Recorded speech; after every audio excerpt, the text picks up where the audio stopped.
जय श्री राम। सभी मेरे भाइयों से निवेदन है कि जैसे कि 16 नवंबर 2025 को एक दुर्घटना हुई थी, जो कि हमारे भाई अनिल जी सेन की दुर्घटना होगी, कि जिनकी आर्थिक स्थिति गंभीर है, जो कि घर से इतने सक्षम व्यक्ति नहीं है वो, और जो भी मुखिया थे घर के वही मुखिया है।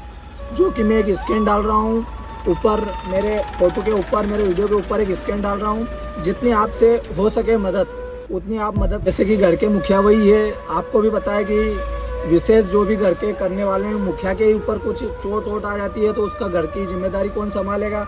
और उपचार लागत उनकी 5 लाख समथिंग बताई जा रही है। मैं आपसे विनम्र निवेदन करता हूं कि आज हमारे भाई के साथ बहुत दुर्घटना हुई है। उनको जैसा आपको लगे, जितनी आपसे मदद हो उतनी मदद, और सबसे ज़्यादा जितना हो सके इतना अपने भाई लोग के पास, जितना अपना भाईचारा है उनके पास ये वीडियो पहुंचाए और उनकी जितनी मदद हो उतनी मदद करें। जय श्री राम।